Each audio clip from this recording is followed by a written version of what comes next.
అమర్ కోల్కతాలో ఉన్న ఒక అనాథాశ్రమానికి వెళ్ళి మనోహరి గురించి ఎంక్వైరీ చేయడం మొదలు పెడతాడు. అక్కడున్న ఒక సిస్టర్, ఏంటి అమరేంద్ర గారు నాకు ఫోన్ చేసి ఏదో ముఖ్యమైన విషయం మాట్లాడాలన్నారు, దేని గురించి అని చెప్పి ఆవిడ అంటూ ఉంటే, మనోహరి గురించి సిస్టర్ అని చెప్పి అమర్ అంటూ ఉంటాడు.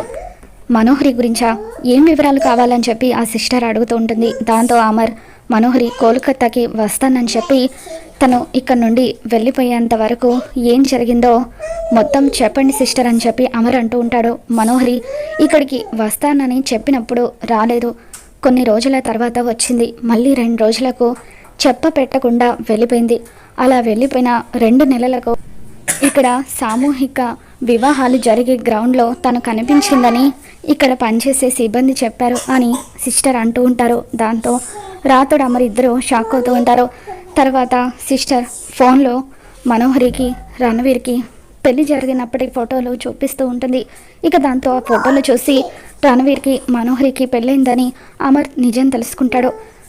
తర్వాత అమర్ రాథోడ్ ఇద్దరూ కలిసి కోల్కతాలో ఉన్న రణవీర్ ఇంటికి వెళ్తారు. ఇక రణవీర్ సోఫాలో కూర్చొని ఉంటాడు. అలా అమర్ రాథోడ్ ఇద్దరు కలిసి అక్కడికి రావడంతో ఫోన్ మాట్లాడుతున్న రణవీర్ ఒక్కసారిగా షాక్ అవుతాడు. మరి నిజం తెలుసుకున్న అమర్ ఏం చేయబోతున్నాడో మళ్ళీ మన ఛానల్లో తెలుసుకుందాం. ఈ వీడియో మీకు నచ్చినట్లయితే లైక్ చేయండి.